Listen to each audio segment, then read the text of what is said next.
አድማጭ ተመልካቾቻችን ይህ የሐሳብ መድረክ የተሰኘው መርሃ ግብራችን ነው። የሐሳብ መድረክ ዛሬ አዲስ ሐሳብ ከአዲስ እንግዳ ጋር ይዞ ወደ እናንተ መጥቷል። ዛሬ የምንነጋገርበት ልዩ ሐሳብ ነው። በተለይ ደግሞ ለቤተ ክርስቲያን፣ ለተቋማትና ለሀገራት የራሱን አስተዋጽኦ የሚያደርግ ሐሳብ ነው። ራዕይና ስልታዊ አመራር በቤተ ክርስቲያን የሚል ርዕሰ ጉዳይ እንነጋገራለን። ይሄ ርዕሰ ጉዳይ ለቤተ ክርስቲያንና ለተቋማት እጅግ ወሳኝ ነው። ያለ ራዕይና ያለ ስልታዊ አመራር ተቋማትን ወደፊት ፈቀቅ ማድረግ እንደማይቻል የዘርፉ ምሁራን ይናገራሉ። ይህን ርዕሰ ጉዳይ ከኔ ጋር እንዲወያዩ፣ እንድንነጋገር፣ እንድንመካከርና አስፈላጊ ሆኖ ሲገኝ ደግሞ የእንግዳችንን ክብር በመጠበቅ ሊያከራክሩን በሚችሉ ጉዳዮች በጨዋነት እንድንከራከር እንግዳ ጋብዣለሁ። የዛሬ እንግዳዬ ዶክተር ፈይሳ ወሰኑ ናቸው። ዶክተር ፈይሳ ጥሬን አክብረው ስለመጡ በእኔና በሐሳብ መድረክ ተመልካቾች ስም እጅግ አድርጌ አመሰግናለሁ። ጤና ይስጥልኝ። እኔም በጣም አመሰግናለሁ ወደ ፕሮግራም ስለጋበዝከኝ። መልካም። ዛሬ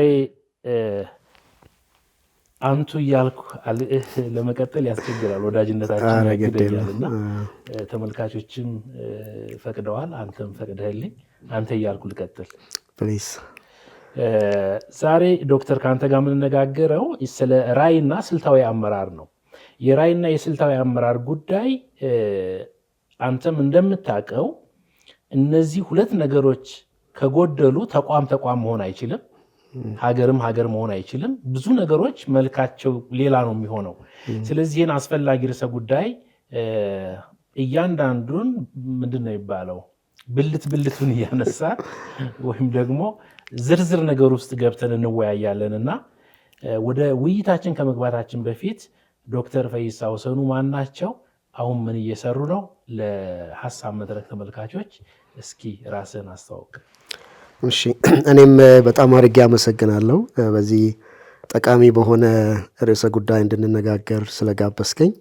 ያው እንዳስተዋወቀኝ ስሜ ፈይሳ ወሰኑ ይባላል። በግሬት ኮሚሽን ሚኒስትሪ ውስጥ ላለፉት በርከት ያሉ ዓመታት ሳገለግል ቆይቻለሁ። አሁን ደግሞ የዚህ ሚኒስትሪ አካል በሆነው ኢንተርናሽናል ሊደርሺፕ ዩኒቨርሲቲ ውስጥ የአካዳሚክ ዲን በመሆን እያገለገልኩ እገኛለሁ። መልካም። በቀጥታ የዛሬው ውይይታችን አንተ ከምትመራው አይነት ተቋም ጋር ይመሳሰላልና በየዕለቱ የምታረገውን፣ የምትዳስሰውን፣ የምትነካውን፣ የምታሰበውን ነው የምንወያየው። ማለት ለአንተ በጣም ቅርብ የሆነ ሀሳብ ነው። በእርግጥ አንተ የትምህርት አመራር ባለሙያ ነህ። ፒኤችዲህን በትምህርት አመራር ነው የሰራኸው። ስለዚህ ቢሆንም ግን ከአመራር ሩቅ አይደለህም። በአንድም በሌላም ሙያ ስለሆነ ከዛ ጋር ነው የምናወራውና አንዳንዶች ቤተክርስቲያን ካሉባት በርካታ ችግሮች መካከል ባለራዕይነትና ስልታዊነት በከፍተኛ ደረጃ እንደ ችግር ጎልቶ ይታያል ይላሉ። አንተ በዚህ ሐሳብ ትስማማለህ ወይስ ያንተ እይታ ምንድን ነው? ኦኬ፣ ዋው፣ አቋም በማስያዝ ነው ማለት ነው ልትጀምር የፈለግከው? ያው የኔን አካሄድ ስለምታውቀው አቋም መያዝ ያለብን እንደ አካዳሚክ ባለሙያ፣ እንደ አንድ የተማረ ሰው መሀሉን እንደምትፈልገው ይገባኛል። ግን አንዳንድ ነገሮች ትንሽ ጠጋ ብለን ካልነካናቸው አየር ላይ እንዳይቀሩ ብዬ ነው። እንግዲህ እንዳልከው አሁን ባለንበት ተጨባጭ ሁኔታ ቤተ ክርስቲያን ካሉባት ችግሮች መካከል አንዱ ምናልባትም ትልቁ እንግዲህ የራዕይ እጦት ሊሆን ይችላል። ራዕይን አለማዳበር ሊሆን ይችላል።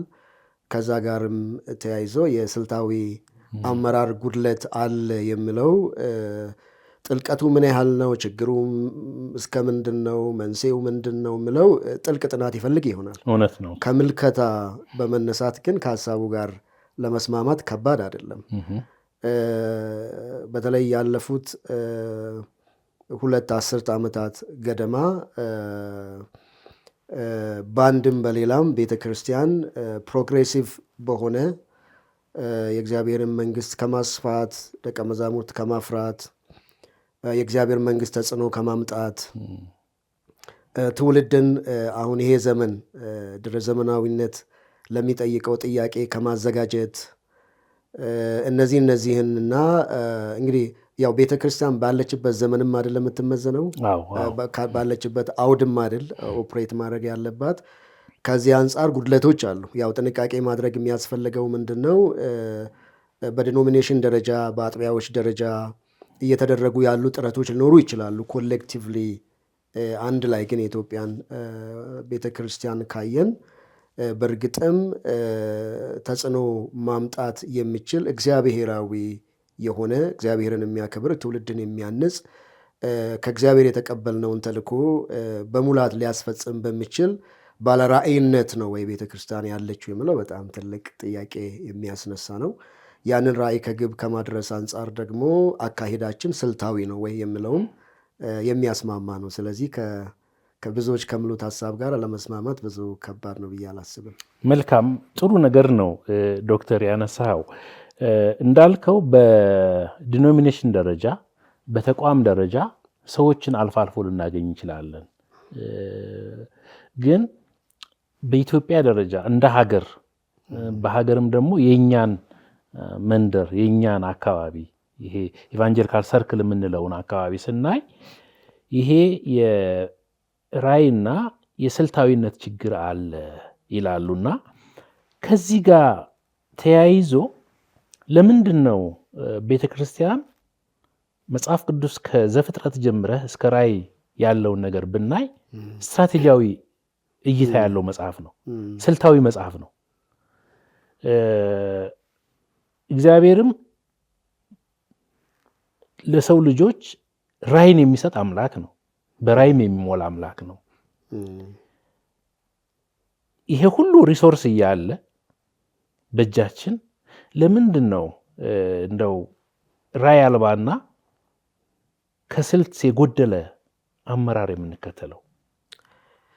ዋው ጥሩ ጥያቄ ነው። በጣም በሁለት ክፍሎች ሰፋ አድርገን ብናየው፣ አንደኛ ቅድም ለማንሳት እንደሞከርኩት ቤተ ክርስቲያን በምትኖርበት ማህበረሰብ ካልቸር ተጽዕኖ ስር የመውደቅ እድሏ ሰፊ ነው። ዞሮ ዞሮ ሰዎችም ስለሆንን ማለት ነው። ስለዚህ ይሄ ራዕይን ተልእኮውን ያነገበ የስራ ባህል የኑሮ ባህል እንደ ሀገርም ያለብን ጉድለት ነው። ብዙ ጊዜ ኑሮአችንን ስታይ የየዕለት ኑሮአችን ዛሬና አሁን ላይ ያተኮረ በአብዛኛው የሰርቫይቫል አይነት ኑሮ ነው አብዛኞቻችን እንደ ማህበረሰብ የምንኖረው እና በተለያዩ ተቋማትም ሄደህ ስታይ ይሄ ተቋም ከየት ተነስቶ ወዴት እየሄደ ነው? የረጅም ጊዜ ግቡ ምንድን ነው? ተልእኮው ምንድን ነው? ይህንን ተልእኮ ደግሞ ለማሳካት ምን አይነት ስልቶችን እየተከተለ ነው? ምን የታቀደ ነገር አለ? አንዳንድ ጊዜ ያለማቀድ ችግር አለ። ሌላ ጊዜ ያቀድከውን አስቀምጠ ሌላ ነገር የመስራት ችግር አለ።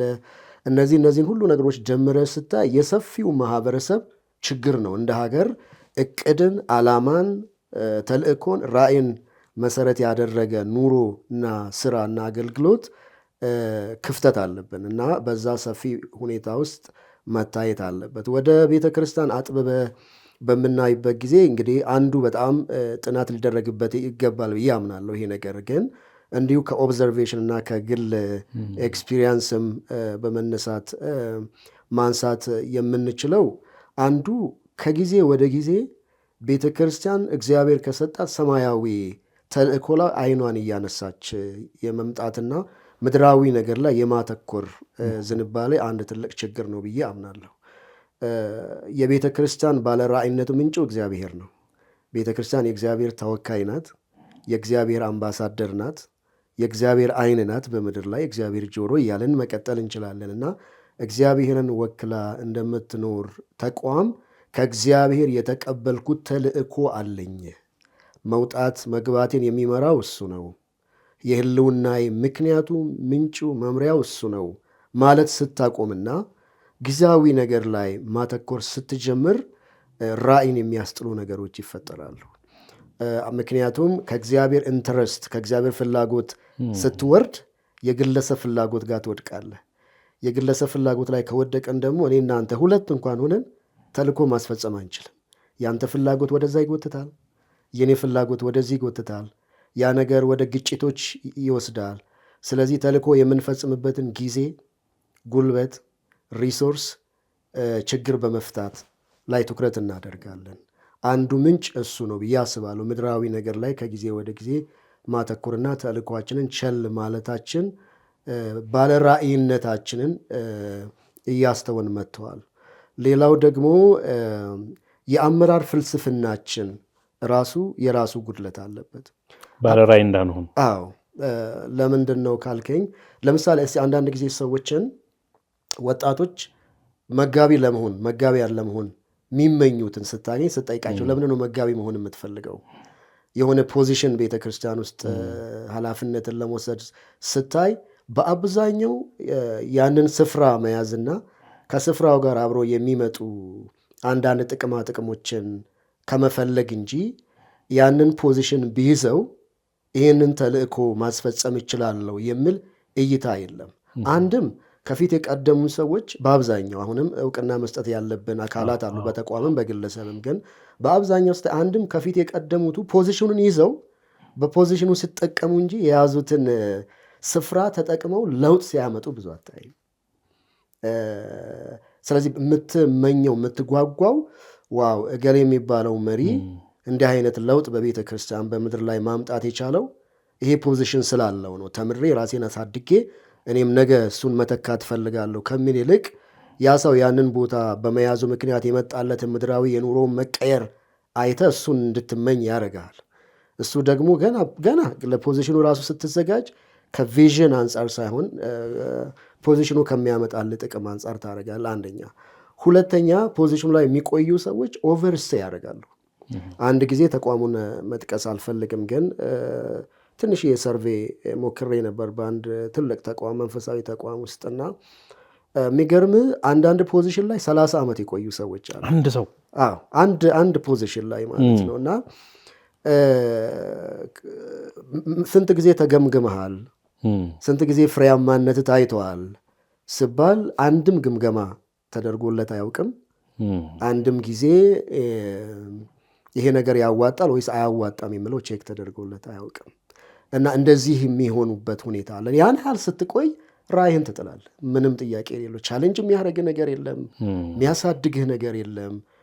ፎር ግራንትድ እየወሰድከው ያንን ያዝከውን ነገር ራዕይ ትጥላለህ። ያ ብቻ ደግሞ ሳይሆን ከታች ያሉትንም ደግሞ አታሳድግም፣ ዘግተህ ትይዛለህ። እና የራዕይ እጦቱ ከግለሰብ እስከ ተቋም ድረስ እንግዲህ የራዕይ እጦት ስንል ጀነራላይዝ ማድረግ የለብንም፣ ግን የራዕይ ክፍተት እንደ ሀገር እንደ ቤተ ክርስቲያን ያለብን ከነዚህ የግለሰብና የተቋም ውህደት ነው ብዬ አስባለሁ። በእርግጥ ታዳጊ ሀገር ውስጥ ነው የምንኖረው። አብዛኛው ሰው በኢኮኖሚክ ፕሬዠር ውስጥ ሆኖ ያገለግላል እና ፖዚሽኖችን፣ የስራ ኃላፊነት ቦታዎችን ከነዛ ጥቅማ ጥቅም እና ችግር መፍቻ መንገድ አድርጎ የማየት ችግር አለ እና ይሄ የአመራር ፍልስፍና የኔ ለኔ ከኔ በኔ ከምል ተላቆ በትልቁ የእግዚአብሔር አጀንዳ ስዕል ላይ ማተኮር አለመቻሉ አይ ቲንክ ችግሩን ከፈጠሩ ምክንያቶች አንዱና ዋነኛው ይመስለኛል። መልካም፣ በጣም ጥሩ ነገር ነው እያነሳ ያለው ዶክተር። እንደው አሁንም ሂደንበታል፣ ግን ተጨማሪ ነገር ብናነሳ ደስ ይለኛል። ምክንያቱም እንደነዚህ አይነት ሀሳቦች በተለያየ አንግል ተደጋግሞ መነገር ያለባቸው ሀሳቦች ናቸውና አንተ እንደ አንድ መሪ አገልጋይ በአገልግሎት እንደቆየ ተቋም እንደሚመራ ስልታዊ አመራርን እንዴት ነው የምትገልጸው? ለኢትዮጵያ ቤተክርስቲያንስ ምን ያክል አስፈላጊ ነው? ያ በጣም ጥሩ ጥያቄ ነው። ይሄም እንግዲህ በመጀመሪያ ደረጃ እነዚህ መላምቶቹ አሉ አይደለ? ስልታዊነትን የሚገፉ ስልታዊነት ከመንፈሳዊነት ጋር ይጋጫል የሚል ሜስ አለ ቸርች ውስጥ። መላምት መሰለኝ የሚባለው፣ ይቅርታ እንግዲህ መላምት ነው የሚባለው። እሱ ነገር አለ እና ስልት ላይ ማተኮር ማቀድ በመንፈስ ቅዱስ ከመመራት ጋር ይጻረራል የሚል አይነት አስተሳሰቦች አሉ። ስለዚህ ከዲፊኒሽን ይልቅ ትንሽ እንደ ማብራሪያ በሰጥ የማስበው ምንድን ነው፣ ስለ ስልታዊ አመራር ሳስብ መጀመሪያ የማስበው እግዚአብሔርን ነው። እግዚአብሔር በባህሪው በማንነቱ ስልታዊ አምላክ ነው። ያው እንደምታውቀው እግዚአብሔር ከጊዜና ከስፍራ ውጭ ይኖራል። እንዲሁ ግን ስዕላዊ በሆነ መንገድ ቅዱሳት መጽሐፍት እግዚአብሔርን በጊዜ ውስጥ ገልጸውልናል እና በሱ ሁኔታ ብናገር አንድ ቀን እግዚአብሔር ብድግ ብሎ እንጂ ብሎ የሆነ ነገር አያደርግም። እግዚአብሔር ቃል እንደሚል ዓለም ሳይፈጠር ሊያደርግ ያለውን ነገር ሁሉ አስቀድሞ ያቀደ እቅዱንም ደግሞ አስቀድሞ ያስታወቀ ነው የእግዚአብሔር ቃል እንደሚናገር ማለት ነው። ኢቨን እግዚአብሔርን አፈጣጠር ስታይ እግዚአብሔር እንዴት አድርጎ እንደፈጠረ ከዛ እንዴት አድርጎ በፍጥረታት መካከል ድንበር እንዳበጀ የትኛው በሌሊት የትኛው በቀን የትኛው በባህር የትኛው በየብስ ባይሆን ትርምሱን አሰብከው ምድር ላይ መኖር የሚታሰብ ነገር አይደለም። ስርዓት ባይኖር ኑሮ እና እግዚአብሔር የስርዓት አምላክ ነው። እግዚአብሔር የእቅድ አምላክ ነው። እግዚአብሔር የዓላማ አምላክ ነው። መንፈስ ቅዱስ ደግሞ በእቅድ የሚመራ አምላክ ነው። ማለት ብዙ ጊዜ የመንፈስ ቅዱስንም ባህሪ እንደ ሥላሴ አካል እንደ አምላክ ካየነው ሾርት ሚሞሪ አይደለም ያለው መንፈስ ቅዱስ። ምን ማለት ነው? ይቅርታ ዛሬ ብድግ ብሎ ይሄን ነው የማደርገው ብሎ ነገና ምላለ ዛሬ ላይ ሆኖ የዛሬ ዘለዓለምን ማሰብ የሚችል አምላክ ነው መንፈስ ቅዱስ። ዛሬ ላይ ጸልየ እግዚአብሔርን ሰምተ ማቀድ በመንፈስ ቅዱስ ከመመራት ጋር ልጻረር የማይችለው ለዚህ ነው። የየዕለት ብቻ አይደለም መንፈስ ቅዱስ መምራት የሚችለው እና ስለዚህ ስለ ስልታዊ ዕቅድ ስንነሳ መጀመሪያ ማሰብ ያለብን ማቀድ መጽሐፍ ቅዱሳዊ ነው። ለምሳሌ የነህምያን ምሳሌ እንደ ትልቅ ማሳያ ብትወስደው የነህምያ መጽሐፍ ለማቀድ የሚያስፈልጉ ኤሌመንቶች አሉት በውስጡ። ቅድም ያልኩትን ሀሳብ የሚያጠናክር የመጀመሪያ ነህምያ ልክ የሆነውን ነገር ጠየቀ። በነገራችን ላይ ባለ ራእይነት ኮንሰርንድ ከመሆን ጋር አብሮ እየያዘ ከመጠየቅ ጋር ማለት ምንድን ነው ያለው? ምን እየሆነ ነው? አሁን እየሆነ ያለው ሀገራችን አሁን ለምን እንደዚህ ሆነች? ቤተ ክርስቲያን ለምን አሁን እንደዚህ ሆነች? ዛሬ የምናየው ችግር እንቅልፍ የማይነሳ ከሆነ ሌሊት ከእንቅልፍ የማይቀሰቅስህ ከሆነ ጥያቄ የማይፈጥርብህ ከሆነ ማያንበረክክህ ከሆነ ሸክም የማይፈጥርብህ ከሆነ ባለ ራእይ ልትሆን አትችልም። ነህምያ እዛ በምርኮ ምድር እየኖረ የኢየሩሳሌም ጉዳይ ውስጡን ይበላዋል እና ወንድሙንና አብሮት ያሉትን ወገኖች ሲያይ ቶሎ ብዬ ጠየቅኳቸው ይላል። እንዴት ነው ያሉት ከምርኮ የተረፉት? ኢየሩሳሌምስ በምን ሁኔታ ናት? ከዛ ከሰማ በኋላ ነህምያ ያደረገው ምንድን ነው? ቢያንስ ብዙዎች እንደሚሉት ለ4 ወር ለሚሆን ጊዜ ወስዶ ጸለየ። በእግዚአብሔር ፊት ጥሞና ጊዜ ከራሱ ጋር ወሰደ፣ ጸለየ፣ እግዚአብሔርን ጠየቀ። እግዚአብሔር ምን ማድረግ እንደሚፈልግ ጠየቀ። ግን የስልታዊ አማራና ባለራእይነት ሲገናኝ በነህምያ ልብ ውስጥ አንዱ የምትማረው ትልቅ ነገር ምንድን ነው? የጸሎት ፕሮግራሙ ሲያልቅ አረሰው። አሁን ብዙ ጊዜ እኮ እኔ እናንተ ብዙዎቻችን እንደሱ እናደርጋለን። እንደፍር ከፈቀድክልን በደንብ ጊዜ ወስደን እንጸልይና በቃ ውስጣችንን በላን ብለን ጾመን ምን ብለን ልክ ጸሎቱ ሲያልቅ ረስተነዋል። ነህምያ ግን ከዛ ወጥቶ ልቡ እንዳዘነ ነው ወደ ስራ የገባው እና ንጉሱ ሲመለከተው ፊት አዝነዋል። ይህ ሐዘን ደግሞ የልብ ሐዘን እንደሆነ ያስታውቃል። ምንድነው የሆንከው? እና ለምን አላዝን? የአባቶቼ መቃብር ያለበት እትብቴ የተቀበረበት ከተማ ቅጥሩ አፈርሶ ከምርኮ የተረፈው ሕዝብ በብዙ ጉስቁልናና መከራ ውስጥ ሆኖ ለምን አላዝን? እና ያንን ከማድረጉ በፊት ጊዜ ወስዶ ጸለየ በእግዚአብሔር ፊት። የእቅድ አንዱ ፕሪንሲፕል እሱ ነው። መንፈስ ቅዱስና እቅድ አይጋጩም የምንለው ለሱ ነው። ምን እንዳደርግ ትወዳለህ? ምን እንድንሰራ ትፈልጋለህ? ለምንድን ነው እኛ እዚህ ያለ ነው ብለው ጊዜ ወሰደ። ከዛ ከወሰደ በኋላ ቀጥሎ ባሉት ምዕራፎች የነህምያን እቅዶች ነው የምትመለከተው። ለምሳሌ ንጉሱ እሺ ምን ላድርግልህ ስል ምን እንደሚል ታውቃለህ? ድጋሜ ሄጄ ጸለይኩ ይላል። አልቸኮለም። ወደ ቤት ሄዶ ጸለየ፣ ኖት ወሰደ። በጣም የሚገርመው በደንብ ኢንቴንሽናሊ ካጠናኸው ክፍሉን ከንጉሱ ጋር ሁለተኛ ተገናኝቶ እንደገና ሄጄ ወደ አምላኬ ጸለይኩ ባለበት ጊዜና ተመልሶ ንግግር ከጀመረ በኋላ የመጽሐፉ ቶን እንዳለ ይቀየራል። ያ ማለት ምን ማለት ነው? ለእኔ የሚገባኝ የመጀመሪያውን 4 ወር ጊዜ ወስዶ ጸልየዋል ነህምያ። ቀጥሎ ካለው ጥያቄ በኋላ ያለውን ግን በቅድ ነው ያሳለፈው። ልክ ንጉሱ በሚቀጥለው ምን ትፈልጋለህ ስለው እንዲሄድ ፍቀድልኝ፣ ደብዳቤ ጻፍልኝ፣ መንገድ ላይ ችግር እንዳይገጥመኝ፣ ደኑን ለሚያስተዳድረው አሳፍ ደግሞ እንጨት እንድሰጠኝ እንደዚህ አድርግልኝ። እና ክፍሉን በምታጠናበት ጊዜ እያንዳንዱ ነገር አስፈላጊ ነው። ጠባቂዎች እንድላኩለት መጠየቁ፣ ደብዳቤ እንድሰጠው ለመጠየቁ። ምክንያቱም በኋላ ብዙዎች ተነስተው በአንተ ላይ የሚነሳ አንተን የማይቀበል ሰው ቅጥር እየሰራ ነው ብሎ ከሰውት ነበር ንጉሱ ፊት። ግን ምን አለው እጁ ላይ ደብዳቤ አለው። ለምንድን ነው የጠየቀው ደብዳቤውን? ጊዜ ወስዶ ፕላን ስላደረገ። ከዛ ከተማዋን ሄዶ ጉበኛት፣ አያት። ካያት በኋላ ደግሞ ስትራቴጂ ታያለ በውስጡ። ዝም ብሎ ሁሉንም ሰብስቦ ራእይ የሚጥለውንም የሚያጨናግፈውንም ሰብስቦ አይደለም ሼር ያደረገው። መሪዎቹን እንደምታውቀው እስራኤል በነገድ የተደራጀ ህዝብ ነው።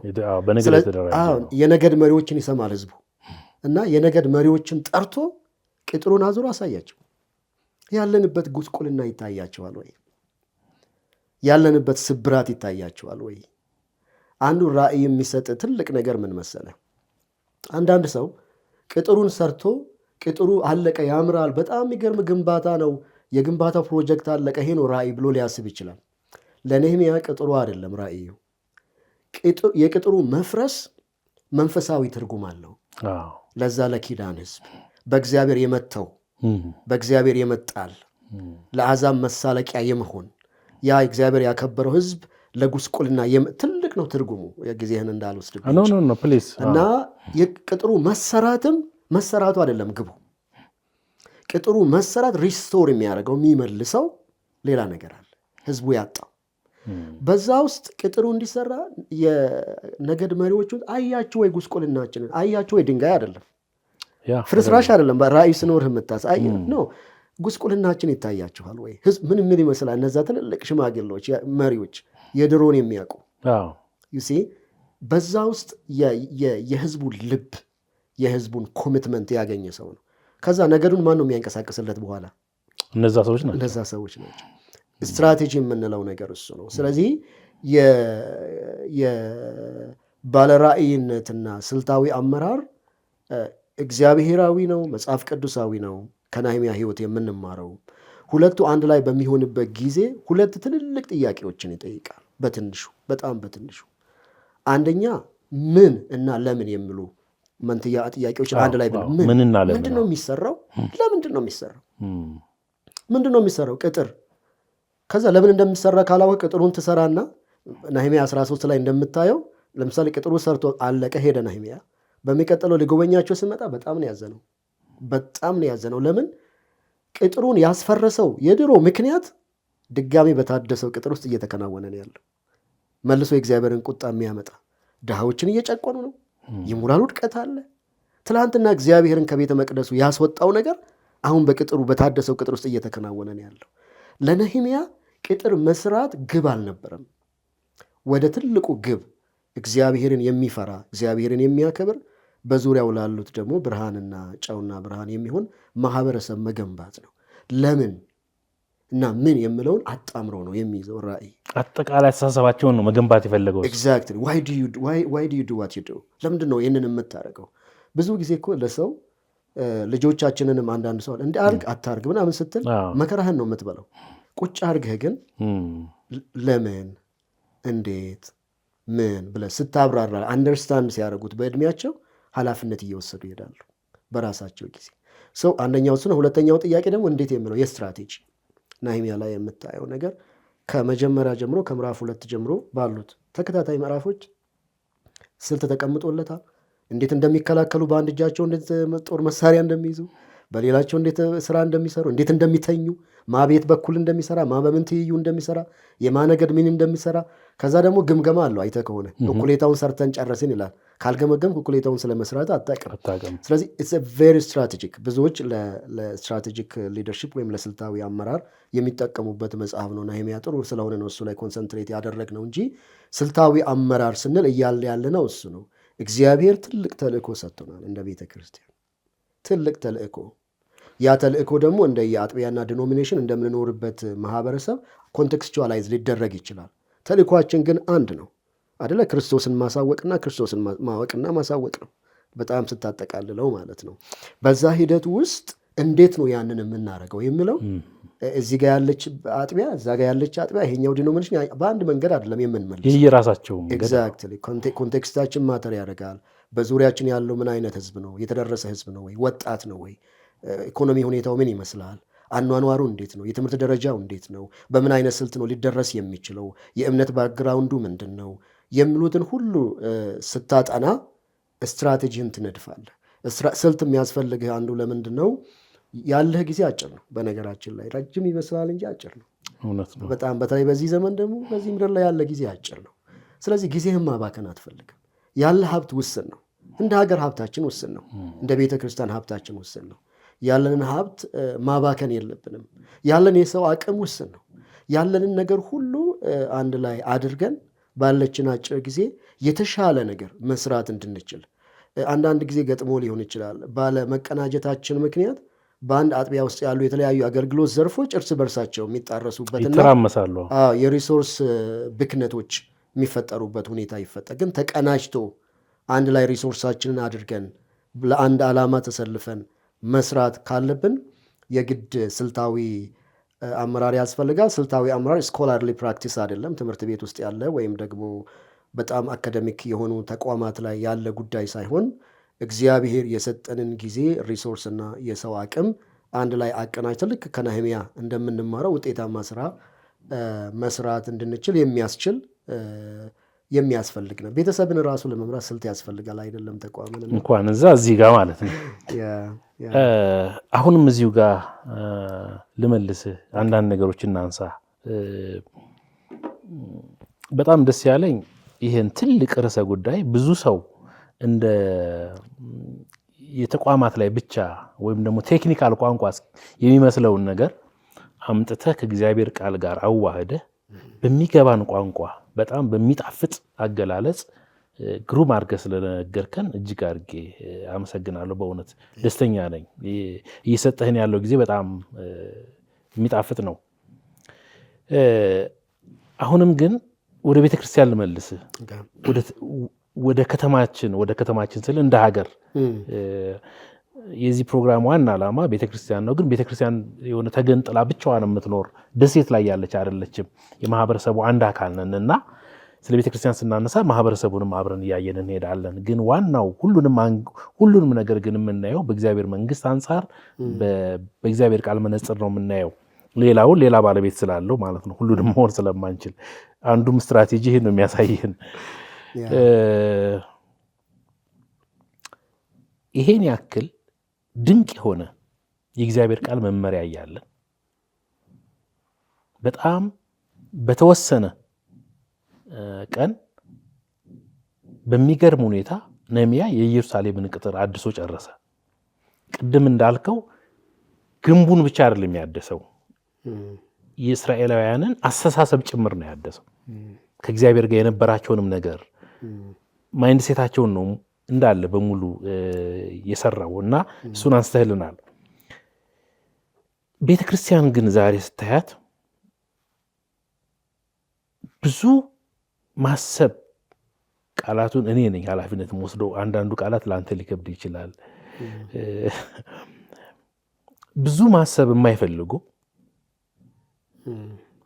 እና ብዙ ማሰብ የማይችሉ ሰዎች እጅ አልወደቀችም?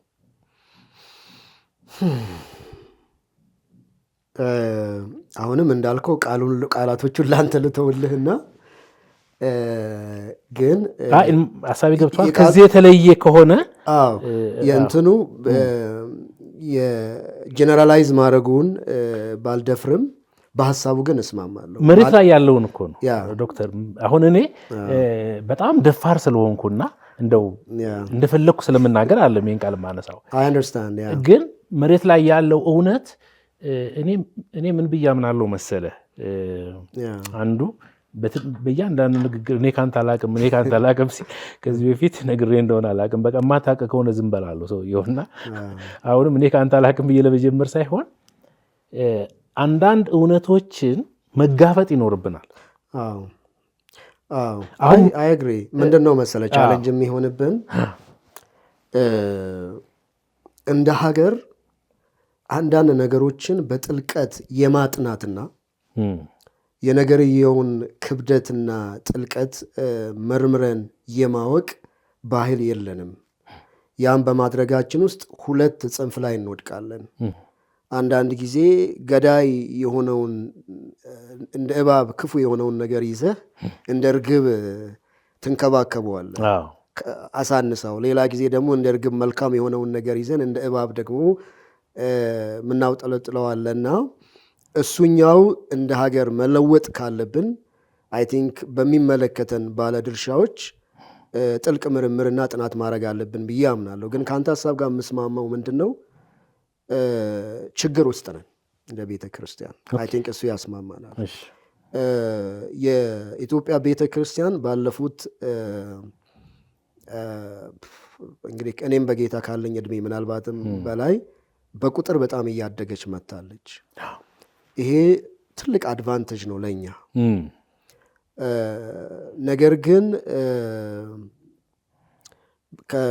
እንግዲህ አንዳንድ ምልከታዎችን እና የተወሰኑ ሊትሬቸሮችን ለማየት እንደሞከርኩት እኔ ያን ጊዜ አስታውሳለሁ ማለት ባልችል እንኳን ከደርግ መውደቅ ማግስት ቤተ ክርስቲያን ስትወጣ በጣም ዶሚኔት ያደረገው በነፃነት መዘመር፣ በነፃነት ማምለክ መቻል የሚለው ነው እና እሱ ግብ ሆነ። በቃ ቤተ ክርስቲያን ሄደህ ተሰብስበህ ጸልየህ እግዚአብሔርን አምልከህ መመለስ ትልቅ ድል ነው የነበረው። ማንም ድንጋይ ሳይወረውርብህ። አዎ ደግሞ ድልም ነው፣ ትልቅ ስጦታም ነው። ግን እሱ ግብ ሆነ። በቃ ማለት ለምንድን ነው የምንሰበሰበው? ተሰብስበን ምንድን ነው አኮምፕሊሽ የምናደርገው? ግብ ጥሪያችን ምንድን ነው? ከዛ ይሄኛው ያ ቫይቭ ይሄ በቃ የመደሰቱ ቫይቭ ግብ የሆነ ከጊዜ ወደ ጊዜ ቤተ ክርስቲያን ሰፊ አዳራሽና አዳራሹን የሚሞሉ ሰዎችን ሰብስቦ ይዘው መሄድ ግብ የሆነ መጥተዋል። ያ ግብ የሆነ መምጣቱን ተከትሎ በከፍተኛ ሁኔታ የአመራርና የደቀ መዝሙርነት ክፍተት በእኛ መካከል ተፈጥረዋል። ይሄ ልንክደው ማንችለው ያው ዛፍ በፍሬው ያስታውቃል ስለሚል የእግዚአብሔር ቃል ባለፉት ጥቂት ዓመታት ያየነው የቤተ ክርስቲያን ምስቅልቅል በከፍተኛ ሁኔታ የአመራርም የደቀ መዝሙርነትን ክፍተት እንዳለ አጋልጦብናል። ለእኛ ውስጥ ላለ ነው ብቻ ሳይሆን በውጭ ሰዎችም ጭምር አጋልጦናል። ከዚህም በመነሳት አንተ እንዳነሳኸው በቤተ ክርስቲያን ውስጥ መጽሐፍ ቅዱሳዊ የሆነ ለውጥ አምጪ የሆነ ጠንካራ ሐሳቢ መሪዎች አሉን ወይ በበቂ ሁኔታ ምለውን አላውቅም። ለምንድን ነው አላውቅም የምልህ? አንዳንድ ጊዜ ሐሳቢ መሪዎች ይኖሩህና ኢንቫይሮንመንቱ አንተንምና ሐሳብህን ይገልብሃል። እንትን ውስብስብ የሚያደርገው እሱ ነው። ሲስተሙ ሐሳቢዎችን ይበላል። በጣም በሚያሳዝን ሁኔታ እንግዲህ የአህጉራችን ችግር ነው። አህጉራችን ብዙ ሲስተሙ ሐሳቢዎችን ይበላል። አዎ ያንን የማድረግ አቅም አለው። ይሄን አሰምርበታለሁ እኔ ከቀጥል። እሺ ጥሩ ነገር አገኘህ። አዎ ማለት እየመጣህ ነው ወደምፈልገው መንገድ እየመጣህ ነው። well that's very clear የአፍሪካ ችግር ነው። ትልቅ ሐሳብ ያላቸው ለውጥ አምጪ ሐሳብ ያላቸው እንደ ዮሴፍ የሚቸኳኩሉ ፀሐይም ስትሰግድልኝ ጨረቃም ሰግድልኝ ብለው የሚያወሩ ሰዎች የዮሴፍ አይነት ዕጣ ፈንታ ያው እግዚአብሔር ፕሪዘርቭ አድርጎታል። ግን ያ ሁኔታ የሚገጥምባቸው ሁኔታዎች አሉ። ግን የሐሳቢዎች እጥረት የሐሳብ እጦት ይሁን ወይም ደግሞ ሐሳብን የሚያስተናግድ ለሐሳብ ስፍራ የሚሰጥ በሐሳብ የሚያስብ ሐሳብ እንዲያድግ የሚያደርግ ሲስተምና ኢንቫይሮንመንት አለመኖር ነው ይህንን ችግር ያመጣው ምለውን ትንሽ አጥንተን ማየት ያለብን ሊኖር ይችላል። በዛም ይሁን በዚህ ግን ቤተ ክርስቲያን በማህበረሰቡ ላይ ለውጥ የምታመጣ ተልእኳን የምትፈጽም 21ኛው ክፍለ ዘመን የሚመጥነውን ተልእኳዊ ስልታዊ አቀራራብ ይዛ የምትቀርብበት ሐሳብ ጠንካራ የሆነ ሐሳብ እንደ ሀገር ይዘን መተናል ወይ? አሁን ሀገራችን በምትተራመስበት ብዙ ትርምስ መጽሐፍ ቅዱሳዊ የሆነ መልስ የሚሰጥ ሐሳብ ይዘን መተናል ወይ? ይህንን ዘመን የሚሞግት ጠንካራ የሆነ ቤተ ክርስቲያናዊ ሐሳብ ያልተበጣጠሰ ያልተቆራረጠ ሐሳብ አለን ወይ ለምለው ጥያቄ ብዙዎቻችን አዎ ብለን በድፍረት መመለስ ማንችልበት ሁኔታ አለ። ግን ትልቁ ነገር ራሳችንን ከግለሰብ ጀምሮ እስከ እንግዲህ አይ ቲንክ እኔ ሁልጊዜ ከቤተሰብ እጀምራለሁ። በነገራችን ላይ የሐሳብ ነፃነትን የሚያራምድ ቤተሰብ ሲፈጠር የሐሳብ ነፃነትን የሚያራምድ ቤተ ክርስቲያን ይፈጠራል። ከዛ ማህበረሰብ ይፈጠራል እና በየደረጃው የሐሳብ ነፃነትን የሚያራምድ ማሰብን፣ የሐሳብን ክቡርነት፣ የሐሳብን ትልቅነት እኔ ለምሳሌ ገና ዘፍጥረት 1ን ሳነብ ኑ ሰውን በመልካችን እንደ ምሳሌያችን እንፍጠር የምለውን ሳይ ሰው ከማየቴ በፊት ሐሳብ ነው ማየው። ሰውየውን እንዲህ አንተን ከማየቴ በፊት ሰው ምንድን ነው? ሰው ማንን ይመስላል? ኑ እንፍጠር፣ ይሁን ብሎ የፈጠረ አምላክ ኑ እንፍጠር ቆም እንድትል ያደርጋል። እግዚአብሔር ራሱ ደግሞ ትዝ ምለኛ አንድ የመጽሐፍ ቅዱስ ክፍል አክልልህና ትንቢተ ኢሳይያስ ላይ በጣም የሚገርመኝ ቃል አለ። ትንቢተ ኢሳይያስ በጣም አስፈሪ በሆነ ድምፅ ነው የሚጀምረው። አህያ ጌታውን ያውቃል፣ በሬ ጋጣውን ያውቃል፣ እስራኤል ግን አያውቀኝም። እስራኤል በጣም የሚያስደነግጥ ነው። ግን ትንሽ ሄድ ብሎ በመጀመሪያዎቹ ምዕራፍ ላይ ህዝቡ ምን ይላቸዋል? እስቲ ሀሳብ ካላችሁ ኑና እንዋቀስ፣ ሞግቱኝ ይላል። ሪዝን አውት እናድርግ፣ አብረን እንሟገት፣ እንዋቀስ፣ እንነጋገር፣ እንከራከር እና ከዛ ኤርሚያስም ላይ ይመስለኛል ህዝቤ የተወኝ ምን አግኝተውብኝ ነው። እግዚአብሔር ይጠይቃል፣ ሀሳብ ይጠይቃል። እግዚአብሔር ለሀሳብ ስፍራ የሚሰጥ አምላክ ነውና ወጣቶቻችን እንዲያስቡ፣ ትውልዱ እንዲያስብ፣ ይህንን ዘመን የሚቀይር የሚለውጥ የሚቋቋም መጽሐፍ ቅዱሳዊ የሆነ እግዚአብሔር የለወጠውን ትራንስፎርም ያደረገውን አእምሮ ካልቲቬት የሚያደርግ ሲስተም ኢንቫይሮንመንት አለን ብዬ አላስብም በበቂ ሁኔታ እና እሱ ሀሳብንም ሀሳቢዎችንም መንገድ ላይ የማስቀረት ወይ ደግሞ ከተፍቶ ከሲስተሙ የማስወጣት እና ሰዎች ምን ለውጥ አመጣለሁ እኔ ተስፋ እንዲቆርጡ የሚያደርግ ነገር አለ። እኔ አንተ ብቻ ሳትሆን ዶክተር ሌሎችም ጨርሰ ነው የምትጀምረው ይሉኛል። ኦልሬዲ ይሄ የኔ እንትን ነው ማለት እድል አግኝቼ ከብዙ ከተማሩ ወንድሞችና ከተማሩ ሰዎች ጋር የመጫወት የማውራት እድል አግኝቻለሁ። ይሄ በራሱ እድል ነው። እንግዲህ ምናልባት ምን ያክል ተጠቅሜያለሁ አንድ ቀን ራሴ መገምገም ይኖርብኛል። ግን እናንተ ጋር ያለውን ነገር ዝም ብዬ ላንሳ። ምንድነው እኛ እንደማንን በመጀመሪያ ምሁራን ማለት ምሁራን ተባልን ማለት ነው። ምሁራን ማለት ነውና እኔ ጥንቃቄያችሁን እጋራለሁ። ምክንያቱም እንዲህ እንድታስቡ የሚያደረጋችሁ መማር ነው፣ ማወቅ ነው።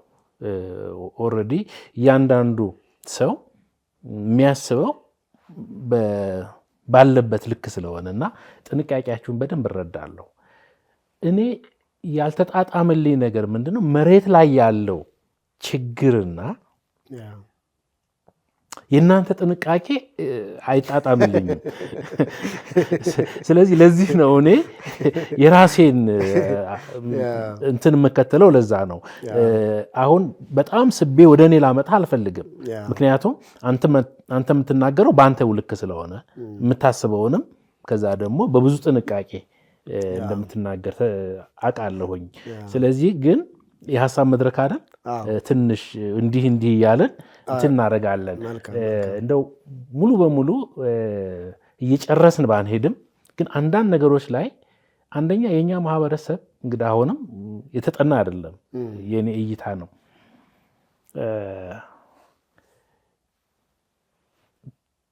ያለቀውን ነገር ይወደዋል። ይሄ ነገር እንዲህ ነው ስትለው ነው ትንሽ የሚሰማ። እንዲህም ሊሆን ይችላል ካልከው በቃ ሀሳቡ እዛው የሚቆረ እና አንዳንድ ነገሮች ላይ ትንሽ እጫናለሁ። እንደው እሱን ለማስፈቀድ አለ። ምክንያቱም ጠርተኸኛል፣ ያንተ ፕሮግራም ነው፣ ይሄ ፕሮግራም አማራጭ የለህም እና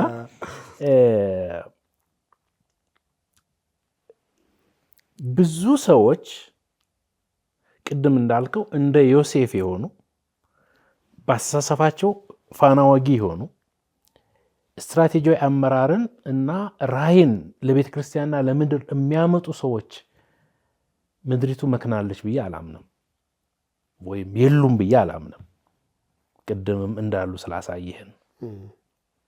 ነገር ግን ቤተ ክርስቲያንም ሆነ የኛ ማህበረሰብ ሶሳይቲው ለምንድን ነው ለመፍትሄ የሆኑትን ሰዎች ባለመቀበል ይሄ የሚታገለው? ለምንድን ነው? እንደ ጥቂት ነገር ብትለን። እንግዲህ ምንም ያህል ወደ አንተ ለመምጣት ብሞክር ከባድ የሚሆንብኝ ምንድን ነው አንተ እንዳልከው አሁን ከምሁርነት ተርታ ራሴን በመቁጠር ሳይሆን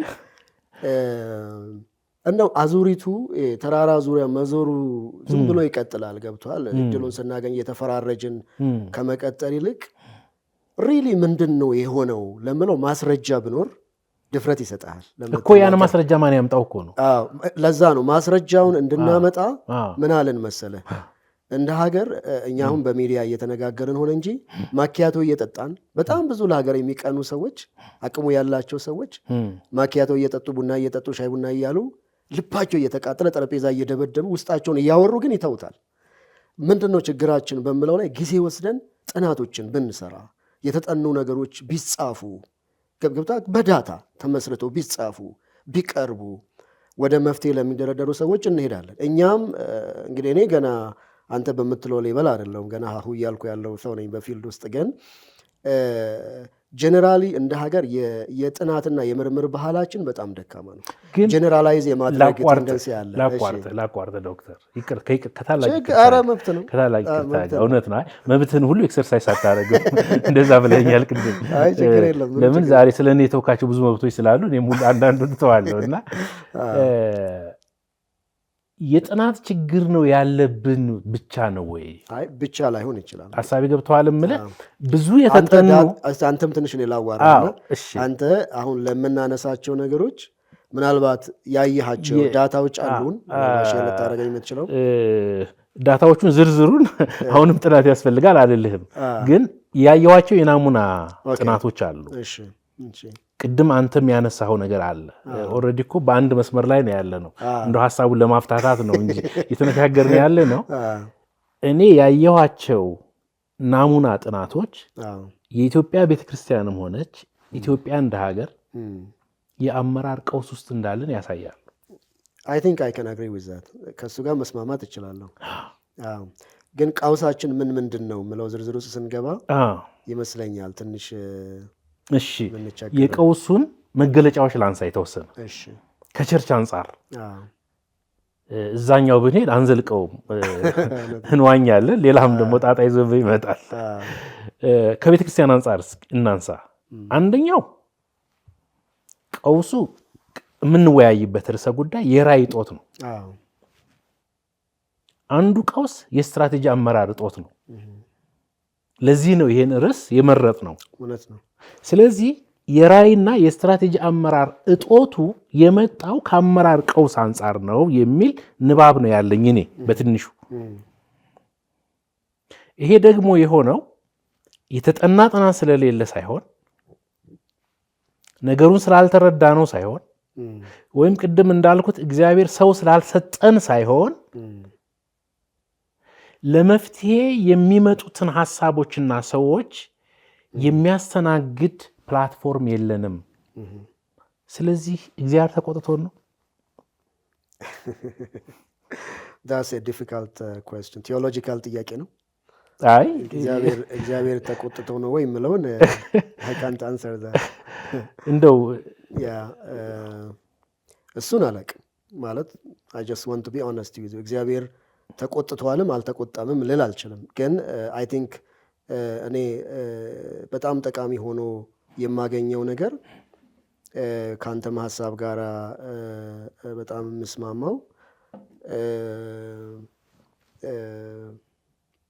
ተልእኳዊ ተቋም እንደመሆኗ መጠን ቤተ ክርስቲያን ትልቁን ተልእኳዋን ቸል በማለቷ በጣም መንደርተኛ በሆኑ አጀንዳዎች በመያዟ ምክንያት የራዕይ ኤሴንስ እያጣን መተናል ከጊዜ ወደ ጊዜ ምለው በጣም ያስማመኛል።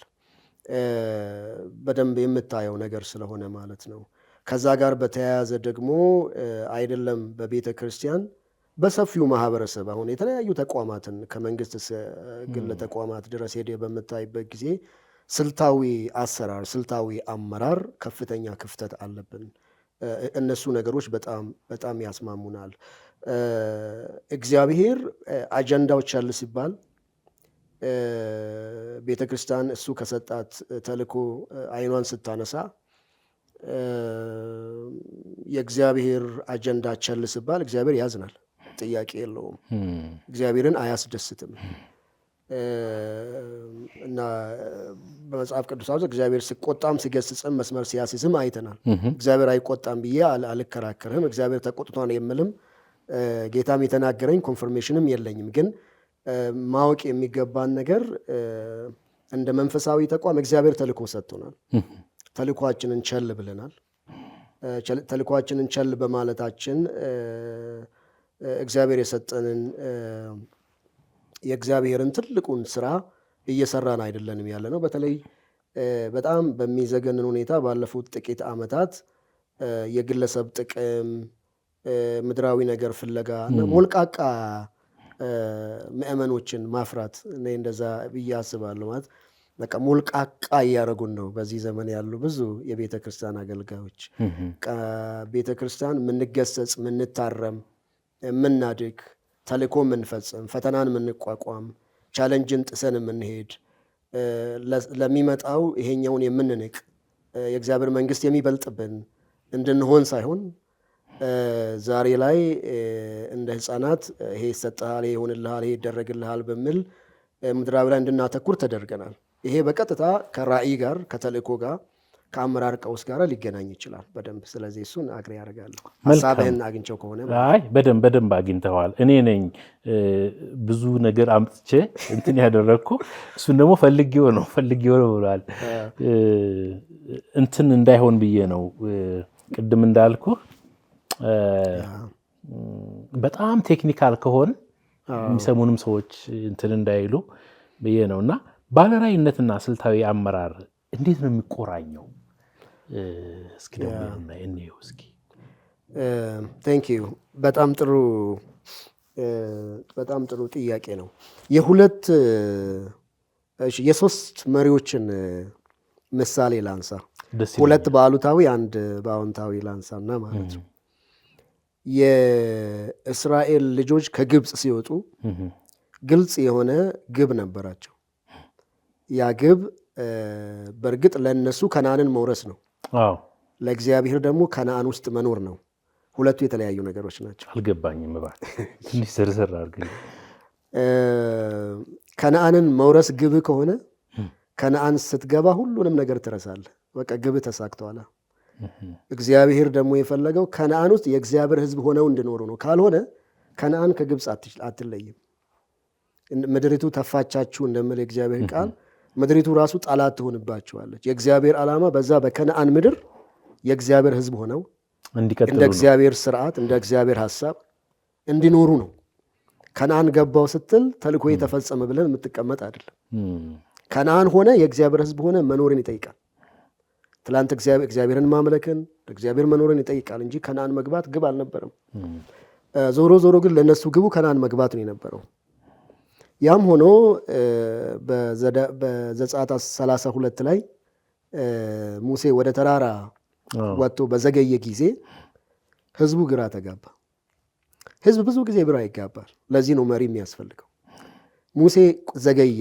ከግብፅ ያወጣን ሰው የት እንደሄደ አናቅም እና ሙሴ ሲሄድ እግዚአብሔር ትቷቸው እንደሄደ ነው የተሰማቸው እና ከግብፅ ያወጣንም አማልክት ይላል አንዳንድ ትርጉሞች ላይ ጥለውን የት እንደሄዱ አናቅም። ስለዚህ በፊታችን የሚሄዱ ሌላ አማልክት ስራልን አሉት እና አሮን ምን አላችሁ ነው ያላቸው። ኪሳችሁ ውስጥ ምን አለ? ጓዳችሁ ውስጥ ምን አለ? ወርቅ አመጡለት እና እንደምታውቀው ታሪኩን መተረኬ ይብቃና ጥጃ ሰርቶ አስመለከ እና አሮናዊ አመራር ተፈጠረ ማለት ነው። አሮናዊ አመራር በቀጥታ ከተልእኮና ከራእይ አጥነት ጋር የሚቆራኝ ነው።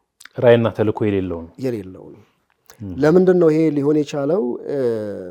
ይሄ ህዝብ ከግብፅ በጸና ክንድ ያወጣው እግዚአብሔር እውነት ነው። ለዛ ደግሞ ከአሮን የበለጠ ምስክር የለም። አሮን ከግብፅ ያወጣው እግዚአብሔር ከነዓን እንደሚያስገባቸው ያ ፒክቸር ባይጠፋበት ጥጃ አይሰራም። ግን አሮን ምን አይነት ፍልስፍና ያለው ሰው መሰለ? ያለ እውቀት አይደለም አሮን ያንን ያደረገው ይመስለኛል። አውቆ ነው፣ ገብቶት ነው። ግን ምን አይነት እውቀት ነው አሮን ወይም ደግሞ ምን አይነት ፍልስፍና ነው ያለው? ህዝቡ ምን ይፈልጋል የሚል ከእግዚአብሔር ይልቅ ህዝቡ ምን ይፈልጋል። አንዳንድ ህዝቡ የሚፈልገው ከእግዚአብሔር ከሄደለት አይጠላም አሮን። ከተለያየበት ግን የሚበልጥበት የህዝቡ ፍላጎት ነው እና አሮናዊ አመራር ባህሪውና መገለጫው ህዝቡ ምን ይፈልጋል የሚል ነው። ይሄ ደግሞ በቀጥታ ራእይ አጥነትና ተልእኮ የለሽነት ጋር ለኔ ይገናኛል። ሳጠናው ክፍሉን የምረዳው እሱ ነው። እና ጥጃ አሰርቶ አስመለከ። ጥጃ አሰርቶ ሲያስመልክ ግን ምን ብሎ እንዳስመለከ ታውቃለህ? ከግብፅ ያወጧቸው አማልክት እነዚህ ናቸው ብለው ነው። በእግዚአብሔር ስም ነው ያስመለከው። በአምላክ ስም በግብፅ ባወጣቸው አምላክ ስም ነው ያስመለከው። ይሄ ነው ያወጣቸው አላቸው ነው። ይሄ ነው ያወጣቸው ብሎ ነው ያስመለከው። ያንን ለማስመለክ የተጠቀመው ምን እንደሆነ ታውቃለህ? የህዝቡን ኪስ ነው፣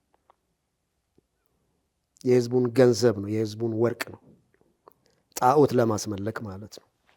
እና በዚህ ጊዜ በጣም ቀላል በማይባል ሁኔታ የአሮን አመራር ስታይል ቤተክርስቲያን ውስጥ ያለው የህዝቡ ኪስና ልጠይቅ አፌን እንደዚህ ሲደርሶ እንዳላቋረጠ ስል ከተታ ነካ። እባክህ ይሄን የአሮን አመራር በደንብ አድርገህ ንገረኝ። ያደከመኝን እኮ ነካው። እሺ ይሁን፣ ለአንተ ሳይሆን ለራሴ ነው የምለው። እሺ ቀጥል። ቀልድ ነው። የአሮን አመራር የዘመናችንን ቤተክርስቲያን ይገልጻል። አሁን አጠፋብኝ እያወራኝ ነበር። አልጠፋብህም። እንዴት ጠፋብህ? ይገልጻል ብዬ አስባለሁ። እና የአሮን ፕሪንሲፕሎቹ ሁለት ናቸው። አንደኛ ህዝቡ ምን ይፈልጋል፣ ሁለተኛ ህዝቡ ኪስ ውስጥ ምንድን ነው ያለው የሚል። ህዝቡ ምን ይፈልጋል፣ በህዝቡ ኪስ ምን አለ እና በህዝቡ ፍላጎት የህዝቡን ኪስ ያስወልቃል የአሮን አመራር ሙልጭ አድርጎ ማለት ነው። እና በህዝቡ ኪስ የህዝቡን ፍላጎት እየፈጸመ የሚመራ አመራር ነው። እና አይ እኛ ኪሳችንን እንዳይሉ አምላክ አለ ይላቸዋል። ከግብፅ ያወጣቸው ረሳችሁት? እንዴት ቀይ ባህር እንደከፈለ እንዴት ታምር እነሱ እኮ እያለ ነው የሚያስመልከው። በእግዚአብሔር ስም የተደረጉ የመጽሐፍ ቅዱሳዊ አምልኮችን አይተናል ባለፉት ዓመታት። ሙሴ ከተራራ ሲወርድ አሮንን አየው። ከህዝቡ ጋር ከተነጋገረ ያለው ሁኔታ ካወቀ በኋላ ለአሮን ጥያቄ ያቀረበለት ምን ነው? አይ ህዝቡ በቃ ፈለገ አለ አሮን። ህዝቡ ይሄንን የፈለገው እና በሙሴ መነጽር አሮን እንዴት ሆኖ ነው የታየው? ህዝቡን የሚጠላ መሪ። አንተ እንደው ይሄን ሁሉ ክፉ ነገር ታደርግበት ዘንድ ይሄ ህዝብ ግን ምን አደረገ? ምን በደለ? ምን በደለ? ምን በደለ? ለፍላጎቱ አሳልፈ የምትሰጠው፣ ለመሻቱ አሳልፈ የምትሰጠው፣ እያወቀ ስለሆነ የሚያደርገው ለምርጫው አሳልፈ የምትሰጠው ምን በድለው ነው? እና ሙሴ ሲያየው አሮን ህዝቡን የሚበቀል መሪ ሆኖ ነው የታየው። ከተልእኳችን እግዚአብሔር ከሰጠን ራእይ ስንጎድል የሚፈጠረው አንደኛው ይሄ ነው።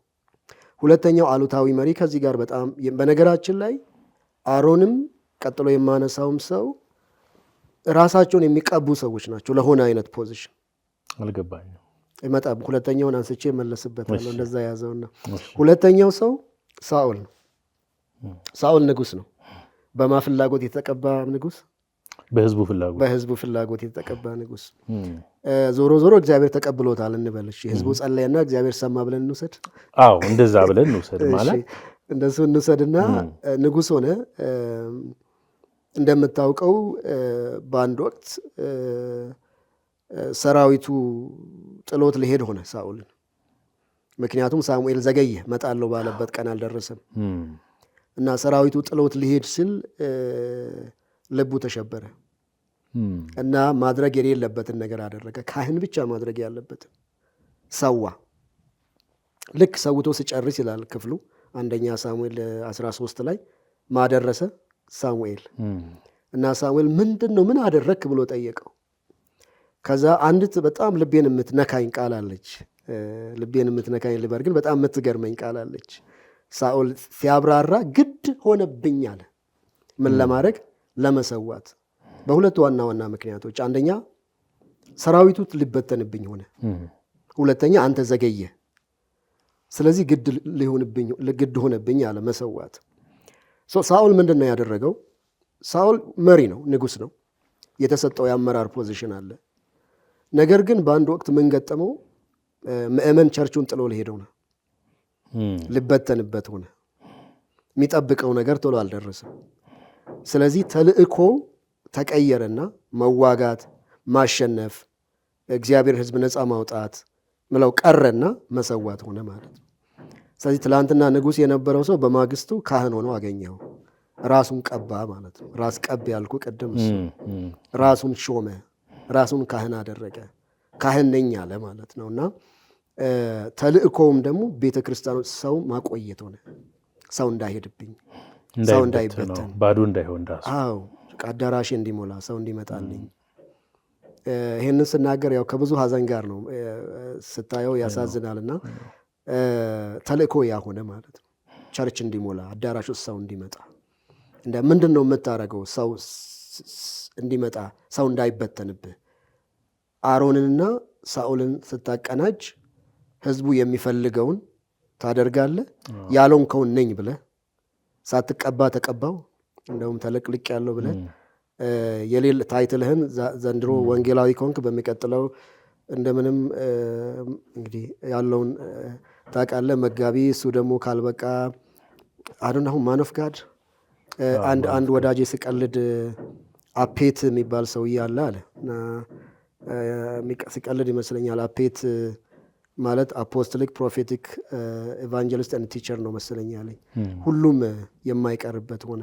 ያልሆነውን ነኝ፣ የሌለውን አለኝ፣ ያልሆነውን መስሎ እንደ እግዚአብሔር ሰው እንዲታይ፣ እግዚአብሔር በልዩነት እንደቀባው ሰው እንዲታይ ሆነ።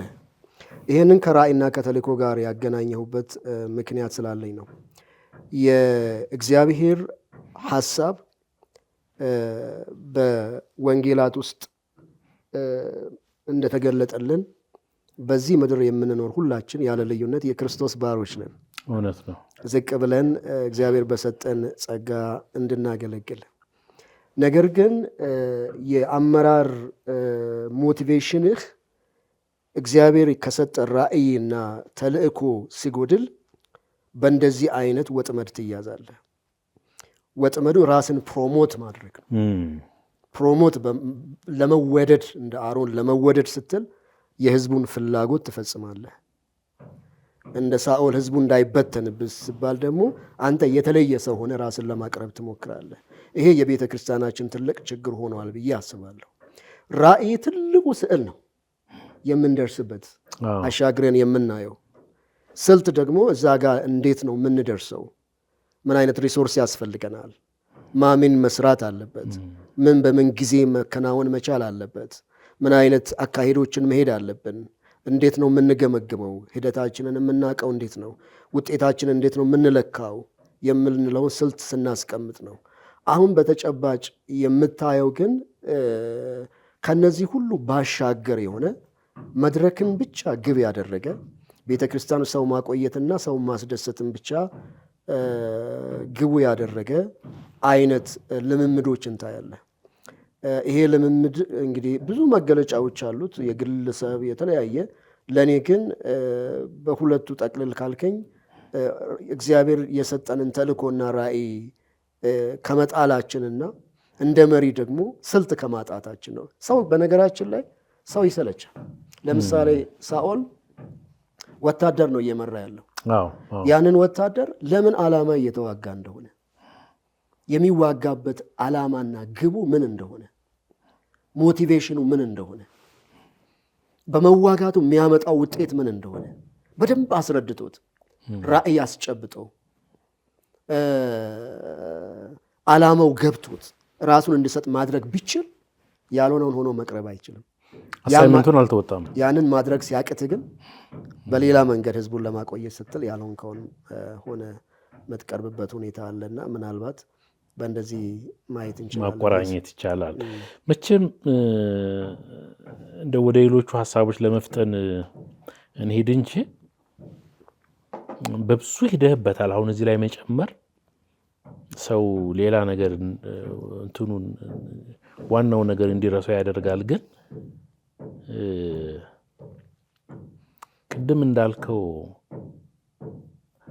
አሁን እንደው አሁንም እየተቀለልኩት አይደለም። ቅድም ስንጀምር አንድ ነገር ብለናል። እንደ አጥቢያ እንደ ተቋም እዛና ላይ ተልኳቸው ገብቷቸው ራያቸውን ተረድተው የሚሄዱ ሰዎች በግለሰብ ደረጃ ሊኖሩ እንደሚችሉ እውቅና እንሰጣለን። ግን አንድ ላይ ስናመጣው ሰብሰብ ስንል እንደ ኢትዮጵያ ቤተክርስቲያን አሮን እጅ ላይ ነው የወደቅነው።